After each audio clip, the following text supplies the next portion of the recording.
நடத்தப்படுகிறது. அதே போன்று துப்புரவு பணி இருக்கிறது. கம்ப்யூட்டருக்கு முன்னாடி உட்கார்ந்து விமர்சிப்பது என்பது உலகத்திலே இருப்பதில் மிக மிக இலகுவான லேசான காரியம். எது தெரியுமா? கையில இருக்கிற ஐபோன்ல தமிழ் ஃபாண்ட போட்டு எஸ்எல்டிஜே காரன் கல்லன் என்று எழுதுவது லேசு, எஸ்எல்டிஜே காரன் காரன் என்று எழுதுவது ஈஸி, எஸ்எல்டிஜே காரன் படம் காட்டுகிறான் என்று சொல்லுவது ஈஸி. அப்படி சொல்லுகிற நண்பர்கள் எங்களோடு ஒரு மணி நேரம் எலிகள் நிறைந்த வீட்டுக்குள் வந்து துப்புரவு பணியை மேற்கொள்ள முடியுமா? குப்பையாக இருக்கிற முழு வீட்டையும் சுத்தம் செய்ய முடியுமா?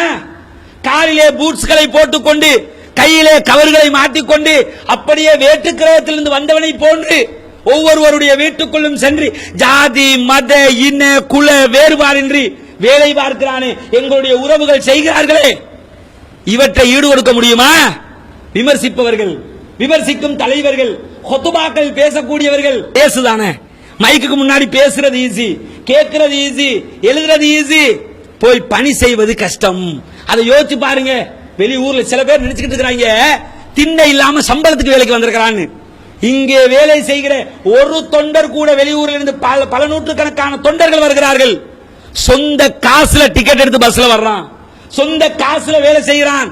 எவர்களும் அடுத்தவருடைய காசுக்காக சம்பளத்துக்காக வரவில்லை. சில வீடுகளுக்கு போய் வேலை செய்கிற நேரத்தில் அந்த மக்கள் வேலை செய்த ஆர்வத்தில் ஒரு சகோதரர் என்ன செய்யறாருன்னா தலைக்கு 5000 ரூபாய் கொடுக்கிறாரு. 5000 ரூபாய் வச்சுக்கிறீங்க, நாங்க எடுக்க மாட்டோம், நாங்க அல்லாஹ்க்காக வேலை செய்ய வந்தோம், நீங்க எதுவும் கொடுக்கிறதா இருந்தா தலைமையில கொண்டு ஒப்படைங்க, பாதிக்கப்பட்ட மக்களுக்கு கொடுத்துருவாங்க. சொன்னவர்கள் யார் தெரியுமா? சொன்னவர்களுடைய தொழில் என்ன தெரியுமா? நகைக்கடை வைத்துக் கொண்டிருப்பவர்கள் வந்திருக்கிறார்கள், பெரிய பெரிய ஹார்ட்வேர் வைத்துக் கொண்டிருக்க முதலாளிமார் வந்திருக்கிறார்கள், பல லட்சக்கணக்கான சொத்துக்களோடு ஒவ்வொரு நாளும் வியாபாரம் செய்யக்கூடிய கோடீஸ்வரர்கள் வந்திருக்கிறார்கள். இதே நேரத்தில் அண்டண்டைக்கு கூலி வேலை செய்யக்கூடிய தெருக்கோடியில் இருக்கக்கூடிய கூலி ஆட்களும் இந்த வேலைக்கு வந்திருக்கிறார்கள். உங்க தொழில் பட்டு போயிருமேங்க, யோசிக்கல, தொழில் பட்டு போயிரும். ஆனா அதை யோசிக்கல. என்ன யோசிக்கிறான் தெரியுமா? ஒவ்வொரு மனிதனும் தன்னுடைய வாழ்நாளில் சுமார் 60 வருடங்கள் வாழ்ந்தால் 24 வருடங்கள் ஒருவன் தூக்கத்தில் கழிக்கிறான்.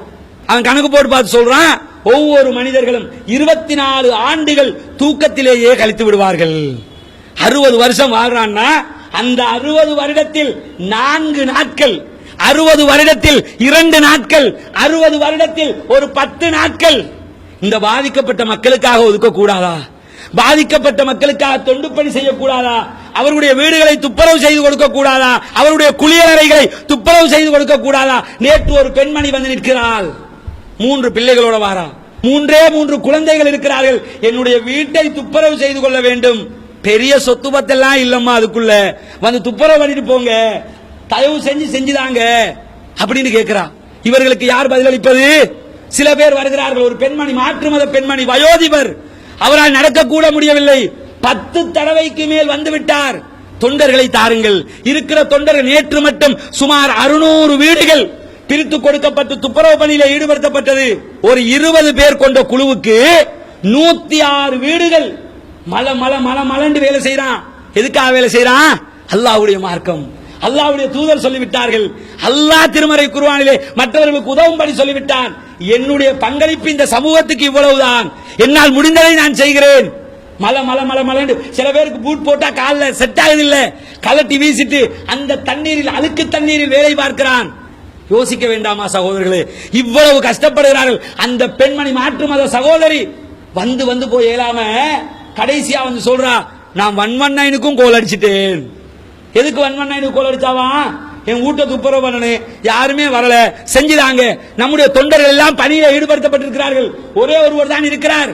உடனடியாக ஒரு கூட்டம் வேலை முடித்துவிட்டு இனி எங்களுக்கு ஏறாது என்று சொல்லி அவ்வளவு கஷ்டத்தோடு டயர்டாகி வர்றாங்க. ஒரே ஒரு வீடு இருக்குங்க, பாவம் இந்த பெண்மணி, போய் செஞ்சு கொடுத்துட்டு வர்றீங்களா? அதெல்லாம் பிரச்சனை இல்ல பாய், போயிட்டு வந்துடும். வரக்குல எப்படி வர்றான்? ஏறாது. உண்மையிலேயே எங்களுக்கு முடியாதுன்னு வந்தவங்க சொல்லி முடிய நாங்கள்